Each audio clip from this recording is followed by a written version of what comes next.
ओम नमो भगवते वासुदेवाय।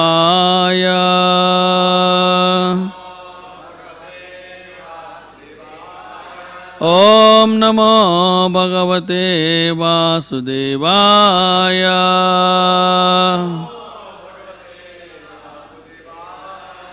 नारायणं नमस्कृत्य नरं चैव नरोत्तमं देवीं सरस्वतीं व्यासं ततो जायमुदीरये। नष्टप्रायेष्वभद्रेषु नित्यं भागवत सेवया भगवते उत्तम श्लोके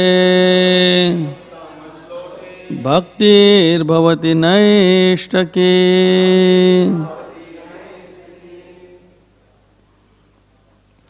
Reading from Srimad Bhagavatam, Canto 10, Chapter 15, Text number 27, chapter entitled Killing of Dhenuka, the Ass Demon. एवं सुरेत वचः श्रुत्वा सुरे प्रिया चिकीर्षया प्रहस्य जग्मतो गोपै वृतो तालवनं प्रभो। एवं सुरेद्वचा श्रुत्वा सुरेत्प्रिया चिकीर्षया प्रहस्य जग्मतुर्गोपै वृतौ तालवनं प्रभो। एवं सुरेद्वचा श्रुत्वा सुरेत् प्रिया चिकीर्षया प्रहस्य जग्मतुर्गोपै वृतो तालवनं प्रभो। एवं सुहृद्वचा श्रुत्वा सुहृत्प्रिया चिकीर्षया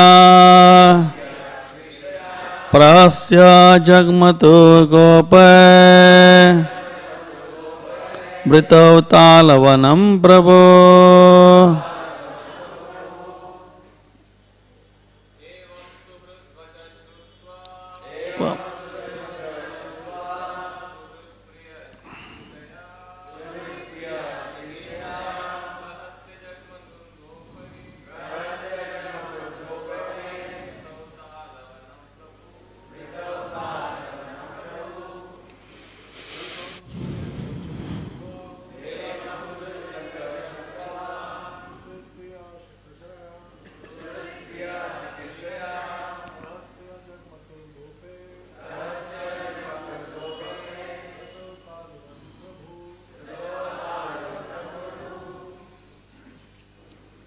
माताजी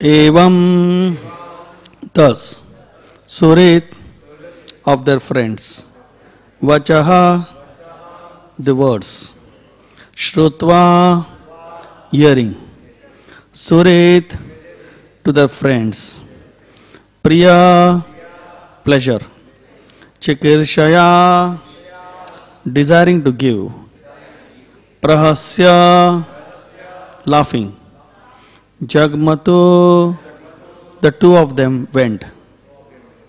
Gope by the coward boys. Vritau surrounded. Talavanam to the Tal forest. Prabhu, the two lords. Translation. Hearing the words of their dear companions, Krishna and Balaram laughed and, desiring to please them, set off for the Talavan surrounded by their coward boyfriends. Purport by the disciples of His Divine Grace A.C. Bhaktivedanta Swami Prabhupada. Purport. Lord Krishna was thinking, how can a mere ass be so formidable? And thus he smiled at the petition of his boyfriends. As stated by Lord Kapila in the Srimad Bhagavatam 3.28.32, Asam Harer Avanata Khila Gloka Tivra Shokashtu Sagara Vishoshanam Attudaram. The smile and laughter of the Supreme Lord Hari is most magnanimous. Indeed, for those who bow down to the Lord, His smile and laughter dry up the ocean of tears caused by the intense suffering of this world. Thus, to encourage their boyfriends, Lord Krishna and Lord Balaram smiled, laughed, and immediately set out with them for the Tala forest.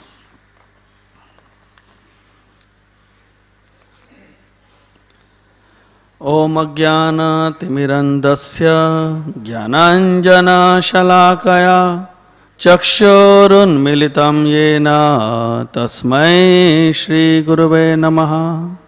Shri Chaitanya Manobhishtam Sthapitam Yena Bhutale Swayam Rupa Kadamayam Dadati Swapadantikam Vandeham Shri Guru Shri Yuta Padakamalam Shri Gurun Vaishnavamsha Shri Rupam Sagrajatam Sahagana Raghunathanvitam Tam Sajivam Sadvaitam Savadutam Parijana Saitam Krishna Chaitanya Devam Shri Radha Krishna Padam Sahagana Lalita Shri Vishakhanvitamsha Nama Om Vishnu Padaya Krishna Preshtaya Bhutale Srimate Bhakti Vedanta Swami Niti Namine Namaste Saraswati Deve Kauravani Pracharine Nirvishesha Shunyavadi Paschatya Deshatarine.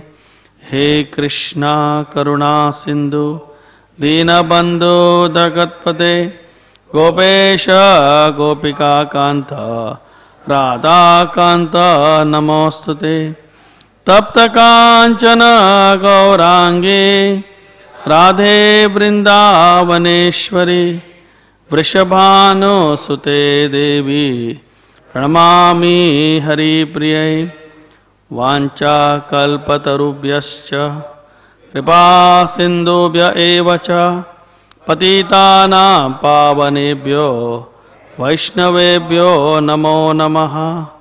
Jai Sri Krishna Chaitanya Prabhu Nityananda Shri Advaita Gadadhar Shivasadi Gaura Bhakta Vrinda. Hare Krishna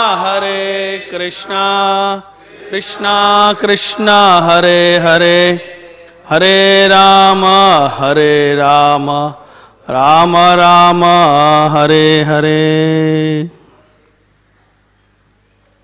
Hare Krishna.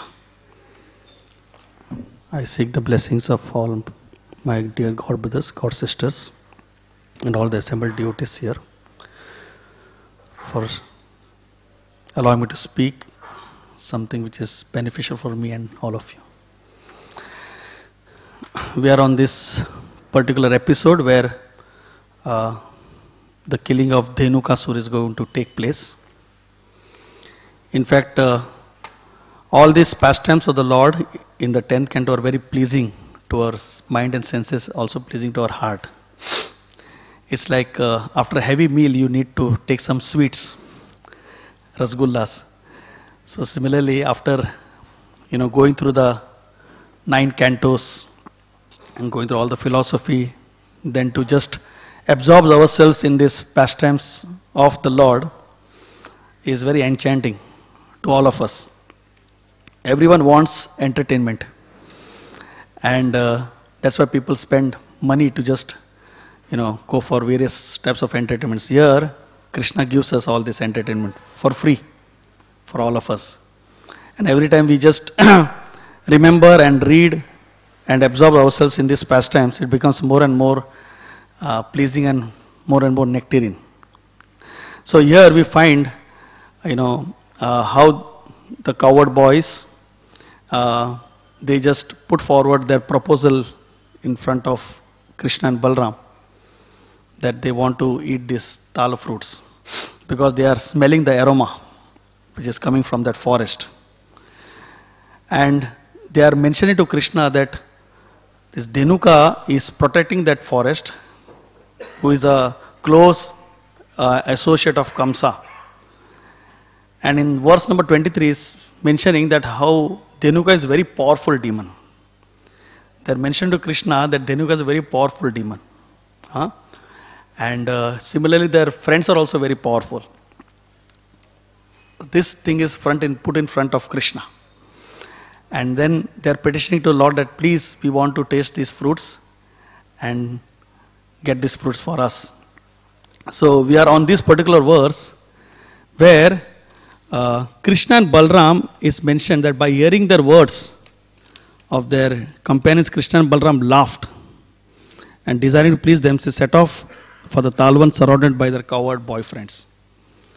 And in the purport, of course, Vishwanath Chakravarti Thakur mentions that Krishna and Balram are thinking, how can Dhenukasur be so powerful? So here is mentioned, how can this mere ass be so formidable? And Krishna smiles at the petition of his boyfriends.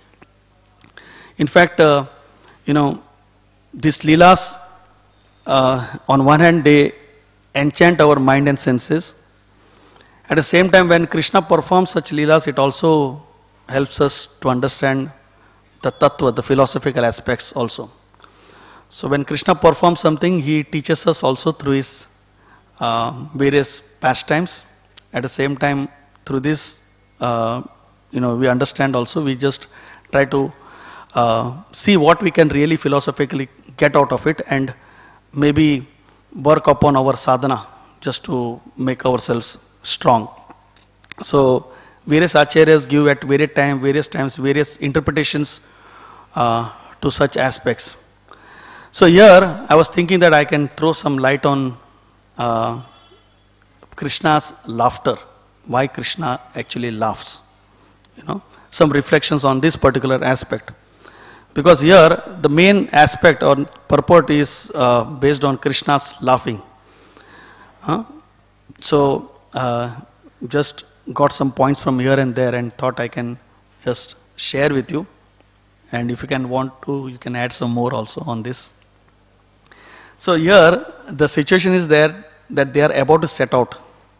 But before they are about to set out to the forest of Talavan, Krishna hears the words of his boyfriends. And when he hears patiently and then he laughs. One reason why Krishna laughs at them is laughing at the innocence of these cowherd boys. Like the innocence in the sense, they are fully dependent on the Lord for everything. They have no other goal or they have no other aspirations except that, okay, if there is any danger, then there is Lord who is going to take care of us. That's their innocence. Just like a small child, when they are scared, they have only one person to go to their mother or the father. For them, that father or mother is everything. Similarly, these cowherd boys, when they are in the pasture grounds, they know only one thing, that whatever we want or whenever we are in danger, Krishna is there with us. And Krishna can fulfill all our desires. When Krishna entered in the mouth of Aghasur, in fact, Krishna was wondering, why are these people going to the mouth of Aghasur, my friends going into. Before even Krishna could think about it, they are already inside the mouth of Aghasur. And what they are talking about, discussing amongst themselves is that Krishna is there. We'll go inside. Even though it's a demon, so what? So that's how it is, like they just are very innocent childlike, you can say. So Krishna actually laughs at their innocence. Their innocence is such that, they're fully dependent. They're fully dependent on the. Srila Prabhupada mentions that this particular aspect of dependence is a natural constitutional position of a living entity. A living entity is naturally supposed to be dependent fully on the Supreme Lord. But by being in this material world and getting entangled, one thinks himself to be the master. And then he thinks that I can do or I can work independent of the Lord. Or I can perform activities independent of the Lord. I can perform certain feats independent of the Supreme Lord. And that's how he gets entangled in this. But Prabhupada mentions in a purport that the dependence, Supreme Lord, is very much naturally inclined towards someone who has that faith and who depends completely on him. Krishna is equal to all living entities, but someone who has that faith, who has that utmost, or you can say unflinching faith in the Lord and depends completely on him, that person, Krishna is naturally favorably disposed.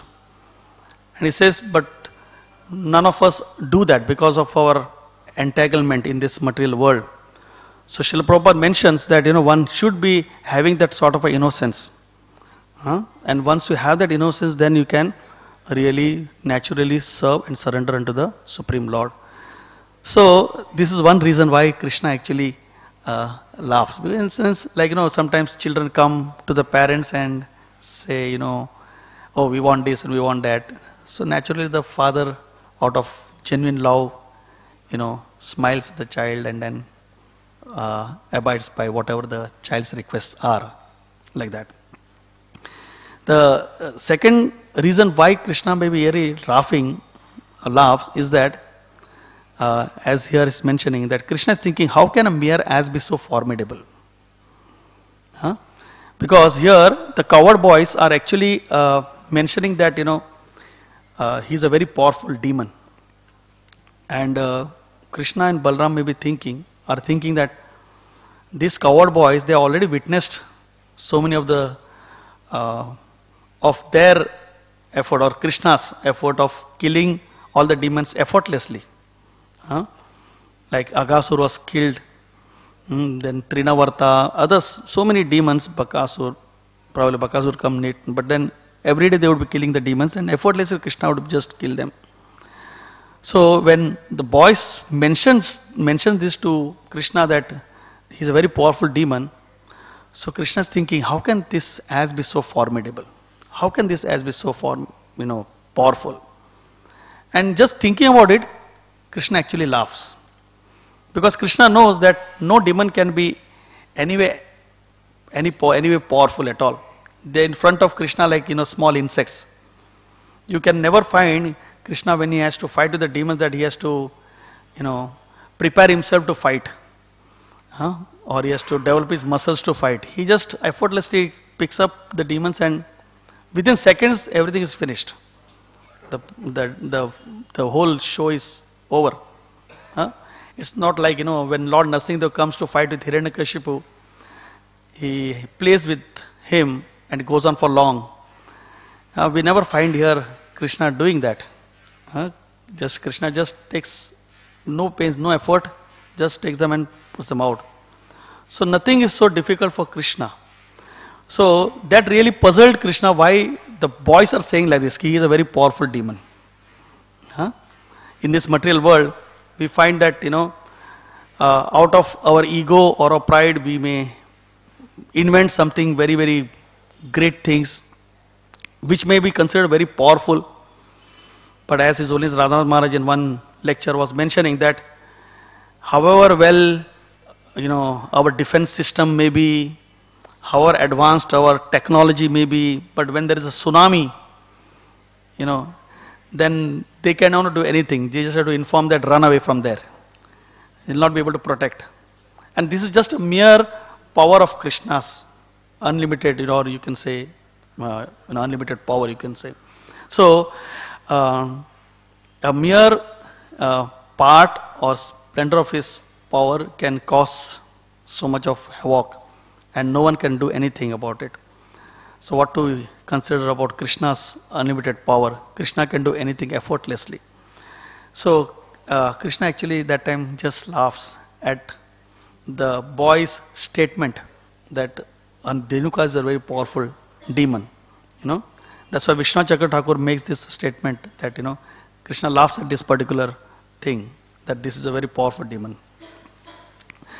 The third reason is why Krishna actually laughs is that Krishna wants to assure the coward boys of his protection. He wants to assure them that, well, I am going to protect you. Protect from all sorts. The coward boys, they wanted some fruits. They wanted some tal fruits for themselves. And Krishna said, okay, I will take care of your hunger. And that's why Krishna just at that time laughs. He says, okay, this is what you want, I will give you that.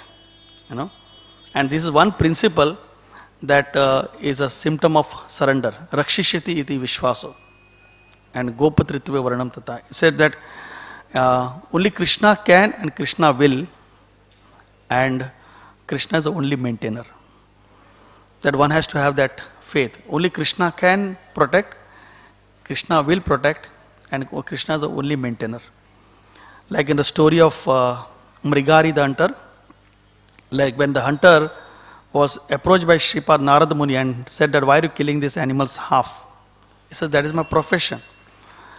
He said, but you do not know that if you kill these animals like this, then you are going to get a lot of bad karma. And because it's Trikala Gyani, he just shows him that what is going to get, the reactions after his leaving this body. He says, what should I do then? He says, just leave this profession, break the bow. He says, how do I maintain myself? He says, the Lord will maintain you. Then he tells him to just sit and meditate on the Lord and then perform service. And then when he does that, Mrigari finds that so much of foodstuff comes to him every day, so much that it's more than what he really requires. And Prabhupada in the purport, he mentions that the source of income is not the source of your maintenance. So we may think that, by a particular profession or by a particular way of earning money, I may be maintaining myself. But nothing happens like that. We are not at all the maintainers. It's only the Lord who is maintaining every one of us. So when you think that the source of income is the one which is maintaining, no. Prabhupada makes it very clear that a source of income is not the source of a maintenance. That means only Lord is a maintainer, and none of us can consider ourselves to be maintainers. At the same time, we find that only the Lord can give us protection.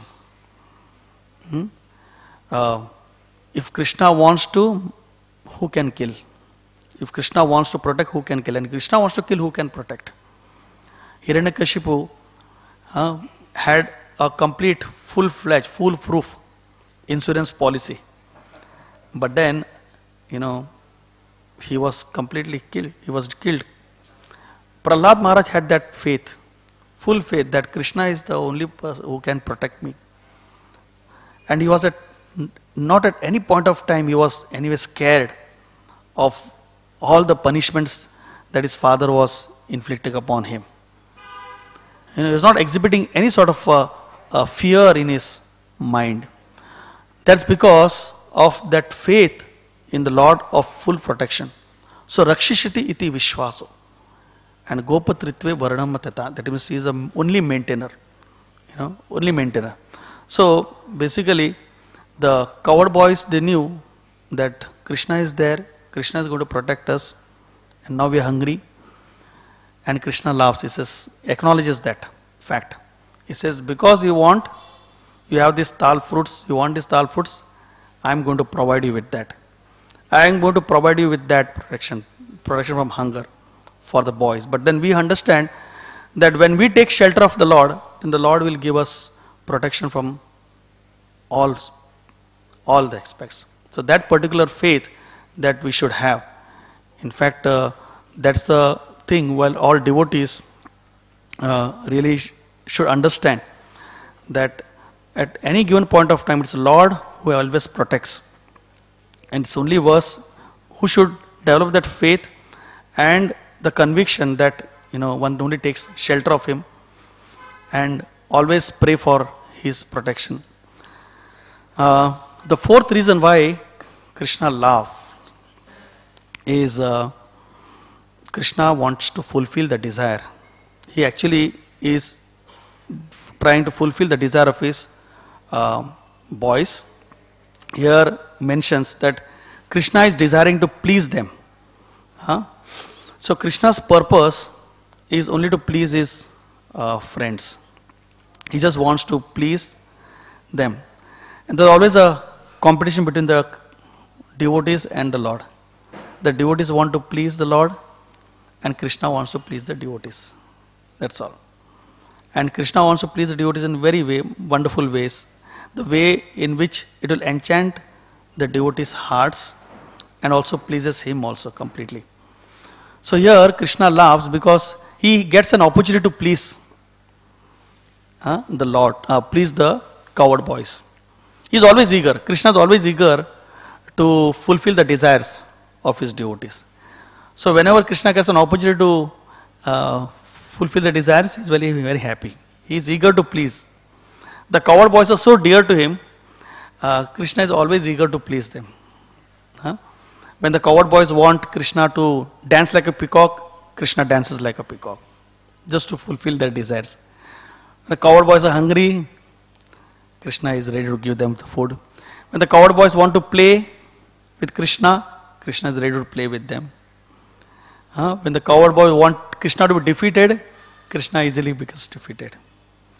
Sridhama always fights with Krishna and Sridhama always defeats Krishna. Because that's the desire. Krishna is sometimes defeated by the love of his devotees. Krishna always likes to please. And Krishna feels great pleasure in fulfilling the desires of his devotees. So that's another reason why Krishna actually smiles and laughs, because he feels that he's getting an opportunity to fulfill the desires of his friends. And another reason here is mentioned that why Krishna laughs is he is encouraging his friends. The friends are becoming little where they are petitioning to the Lord. They are eager to taste the fruits. At the same time, they are expressing that they are saying that the demon is very powerful. So Krishna is saying, "Come, let's go." And then he just, carries all his friends with him, encourage them. Don't worry, we are there with you. And he knows that ultimately, who is going to be the winner. Krishna himself knows about it. It's like match fixing, already done.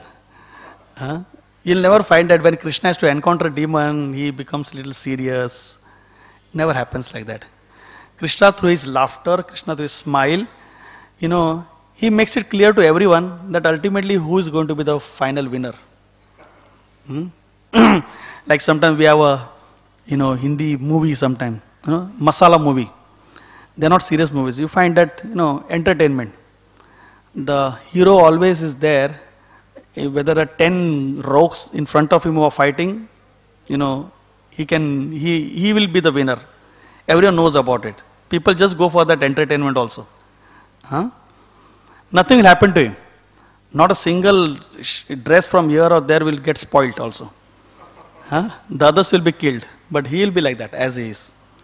And people also know, but still they like to do that. They just want to enjoy, right? That's the thing. So Krishna just loves, he just wants to encourage, come on, be with me and everything will just will try to get those tala fruits. Like that. And the last reason what I wanted to share with you is why Krishna actually laughs is because Krishna is going to do something which he has not done up till now.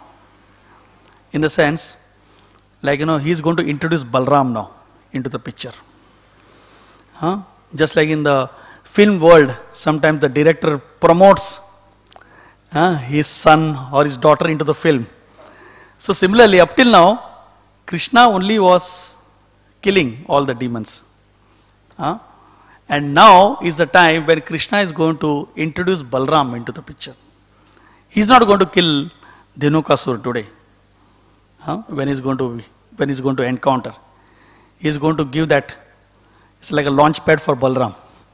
Balram is going to now take over, and Balram is going to exhibit his power, his strength. So that's the way.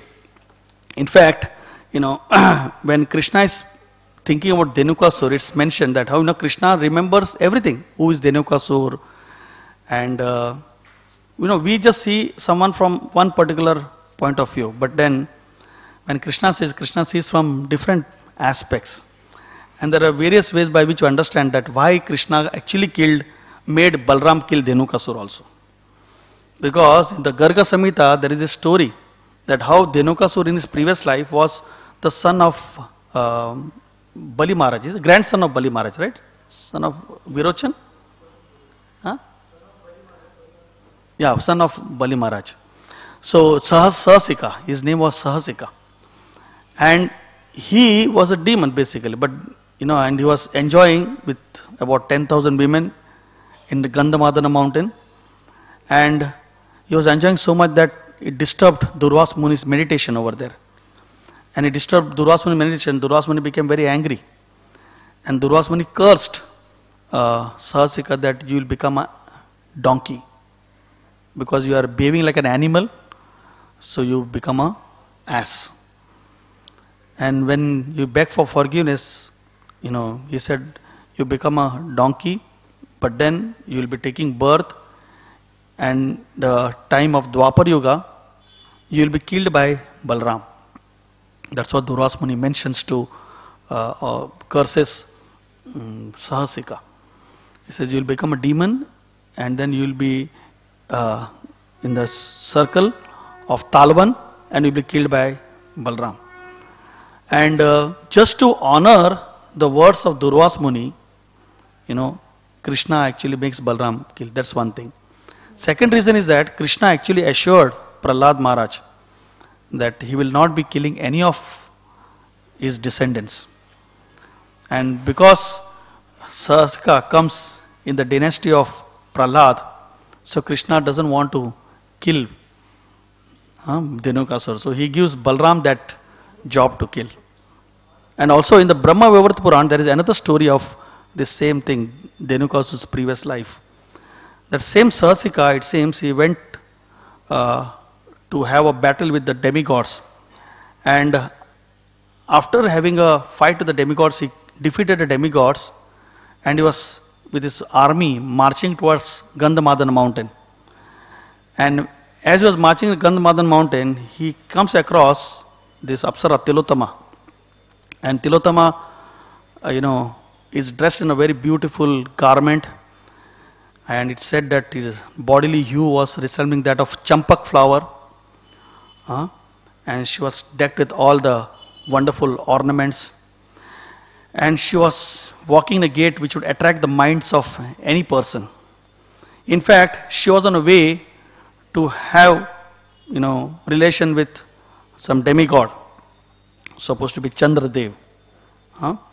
But when Sahasika saw Tilotama, he became attracted to Tilotama. And Sahasika knew the art of attracting a girl. So he, by sweet words, enchanted Tilotama. And Tilotama, by his sweet words and diplomacy, she got attracted to this demon, Sahasika. In a way that she starts speaking words which are something which will attract a person and which will give a signal to the other person that she is herself attracted. She never told directly that I'm attracted to you. But she said like this, that if I don't accept your proposal, probably you will curse me, and Parvati Devi will be displeased with you, because you are not fulfilled the desire of a woman. So saying like this, Sarsika understands what Tilottama wants, and Tilottama desires, and Sarsika and Tilottama, they just enjoy. They enjoy in a cave. And when the time comes for Sarsika to leave, Tilottama expresses her desire. He says, how can you leave me? He says, just like a bee tasting the nectar from a flower, leaves a flower, you are deserting me like that. You cannot do that. And hearing this, Sarsika stays back with Tilottama for some more time within that cave. And because being there for a long time, within that cave is Durvas Muni, who is meditating for a long time. And because he is meditating for a long time, there's an anthill which has grown on top of it. He is not able to see who is there. But he gets disturbed. And then his meditation is broken. And he comes in front of this Sarsika and Tilottama and tells them that how can you do like this? He says, because you are like an animal and behaving like an animal, he says, I curse you, become an ass. He curses Sarsika like that. He says, and of all the animals, the ass is the worst, So you just become an ass. And at the same time, he curses Tilottama, that because you desire to have union with a demon, you also become a demoness. But then when they are cursed like this, Tilottama falls at the feet of Durvas Muni and tells that, please forgive, because women are in nature very foolish. So please forgive us for all these things. It's our fault. And when they fall, Durvas Muni says, I cannot do anything, but I can at least, some of the other mend that curse. He says, you'll be taking birth, and after 400,000 years, you will be coming in, when Dwapar Yuga comes, that time, you will be killed by Balram, and tells Tilottama that you will be also born as a daughter of Banasur. And then you will be, when you get married to the grandson of Krishna, Aniruddha, then you will be liberated. So that's how the story goes behind, how the past.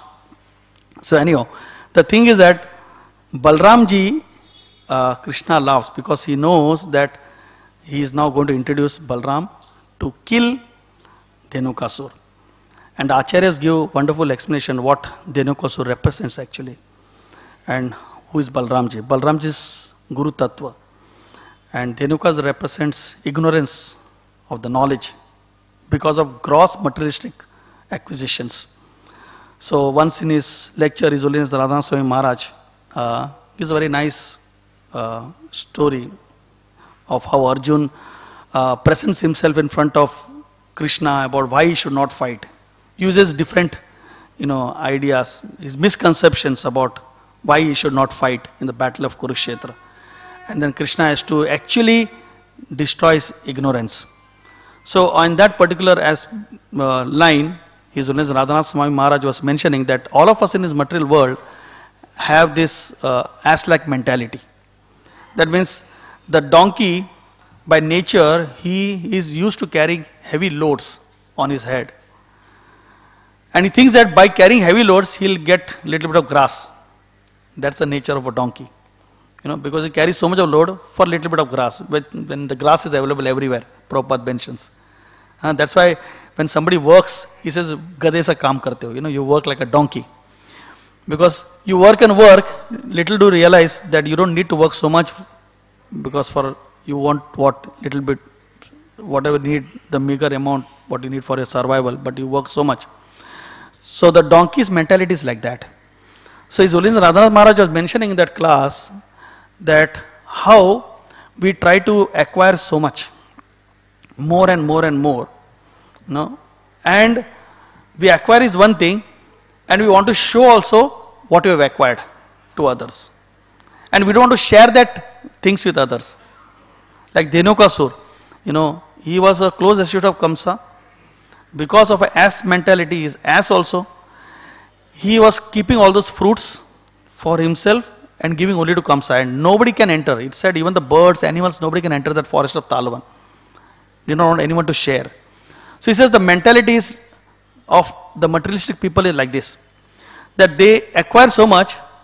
By acquiring, they are actually tightening the noose around the neck. And as they're tightening, they're just showing the rope. As it is tightened, as the noose is tightened, the rope becomes longer and longer. And they want to show that the rope is longer and longer and longer, But little do they realize that when they tighten the rope, the longer the rope, you are going to strangle yourself more and more. That's what happens. That's one thing of ass mentality. And secondly is about the misconceptions that you may have. So many misconceptions, so many ideas that you may be having. And then no one can remove these misconceptions. It's only the Guru who can come in your life and can remove all these misconceptions. The Guru Tattva, that's why the Guru principle is very important. That when one takes shelter of the Lord, it said the way when Balram comes and shakes the tree, the first thing what Balram does is when he comes to the forest, he comes and shakes the trees. And as soon as he shakes the trees, all the fruits fall off. So similarly, it said that when a Guru comes in a life, then the Guru shakes the trees. That means shakes all our misconceptions which we have, and then it becomes agitated. The Dhenuka-like mentality is agitated. Mind is agitated. Then we start thinking that, oh, why is he doing like this? Why is he saying this to me? Oh, he's a sannyasi. How does he know about the grasta problems? Why he has to say like that? He doesn't understand this. He's not sensitive. Because the Guru is heavy. Guru means heavy. Balaram means Bala is heavy. If all the opinions are on one side and Guru's opinion on one side, Guru's opinion scale will go down. When Prabhupada, when he said they never went to the moon, the entire world was seeing this particular thing that, two astronauts are going to the moon.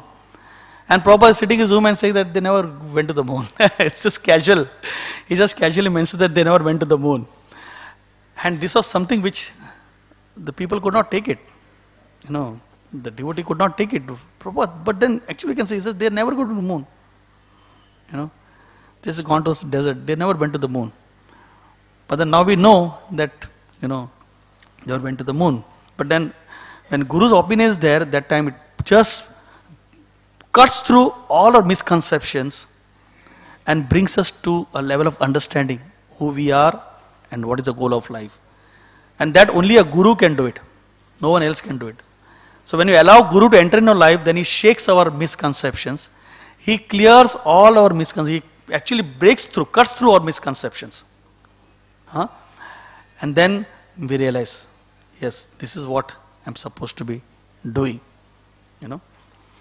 When Srila Prabhupada first time met his spiritual master, Bhaktisiddhanta Thakur, he said, you should go to the West and preach in the English language. He said, how can I do it?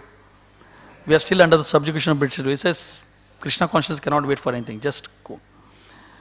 And the way when Bhaktisiddhanta Thakur mentioned, Prabhupada said, I was defeated by his statements. When Chaitanya Mahaprabhu, met Sarvam Bhattacharya, he just smashed all the conceptions, the Mayavadi concepts. And then he was brought to the platform of pure devotional service. Prakashan Saraswati Thakur, when he encountered Prakashan Saraswati Thakur with 60,000 disciples were there. And Chaitanya Mahaprabhu, just on the basis of this philosophy, just completely defeated. So if we see, now so many, even in present circumstances, like when Prabhupada went to the West, people had so many misconceptions. And Prabhupada just cut through all. Like I was hearing one lecture yesterday, Prabhupada tape was going on, and somebody was arguing. So Prabhupada, this mentioned like this. He says, who said that? He says, this person. He says, he's a rascal. And 10 times he said rascal. He's arguing, no, Prabhupada, but he's a rascal. He's a rascal. Now, somebody to say that, had that audacity to say Prabhupada of that, with so much of conviction, he says rascal, and somebody, accepts it. And that's how he actually preached in the West, by just going through and cutting through all the misconceptions, and bringing them onto the platform of pure devotional service. That's what happens. So here, His Holiness Radhanath Maharaj was mentioning that whatever we have accumulated, everyone is attached to money, power, prestige, he was mentioning. But then when you keep these fruits for yourself, then what happens is there is a tendency of proprietorship, then you become hard-hearted, and then you become like a ass. You lose that. He says, as much as you accumulate all these things, the spiritual wealth goes down. So the Guru comes, and the Guru just shakes you up, and then when he does that in your life, then you have that, then naturally you just try to give away all your proprietorship, so-called proprietorships that you have in this world. Remove all your misconceptions, the doubts, it dispels. That's the reason every time whenever we chant or when we do any activity, we always sing this or chant this particular line. Om Adnyana Timirandasa Jnananjana Shalakya Chakshur Unmilatamena Tasmai Shri Guruve Namah. Born in the darkness of ignorance, my spiritual master opened my eyes with a torchlight of knowledge. So when you come in contact with a bona fide representative of the Lord, that's the only time when all these misconceptions will vanish. Otherwise there is no other hope. You cannot do it with artificial ways of accumulating more and more knowledge from the scriptures of this. Only when you come in contact with a bona fide representative of the Lord, and when that person enters in your life, then your misconceptions go. That's why we find even a person who comes new in our movement, within 1 month's time or 2 months' time, he understands the real goal. Because so many things, so many conceptions. When I first came to the temple, I was attached to someone who is a mystic. He would produce ashes, and he told me that, I'm giving you Guru Bal, by which my intelligence will increase. I was so much attached. So even though I was coming for a few days, I still had this. So one day I was just praying. I said, I have still these doubts. How can I mitigate these doubts? And I was sitting in front, and His Holiness Radhanath Maharaj was giving the life story of Bhaktivinoda Thakur. And at Bhaktivinoda Thakur, that Bishikishan story was there. And as that story started, I got engrossed in hearing that. Because I was identifying my life with that episode. Because whatever Bhaktivinoda Thakur was experiencing that person, this person had the same nature which I was or whom I was having the relation with. And Bishikishan even told Bhaktivinoda Thakur that I will destroy your family. But even then Bhaktivinoda Thakur did not waver from that. He just gave the order that he should be arrested. And so much so that Bhaktivinoda Thakur actually was sick. His family members were completely were also tortured because of his power. But then finally, as we all know the story, that how he had this power in his tuft, and then somebody cut his hair and his power went away. So when I heard this topic, that thing which was there in my mind, which was like an obstacle, completely went away. Then I realized, I said, yes, this is the one. This is how the doubts are dispelled. And then the faith comes within a heart. So that's how it is, that how Dhenukasur represents false materialistic intelligence acquisition. And when we take shelter of the Guru, then the Guru destroys all these misconceptions and brings us to the level of pure devotional service. So that's the reason why Krishna brought in Balram, and Balram is going to kill Dhenukasur, as we will see in the future verses. Hare Krishna. Anybody has anything to comment? Nanda Dular Prabhu, Radhika Vallabh Prabhu. ग्रंथराज Shrimad Bhagavatam की जय, श्रील प्रभुपाद की जय।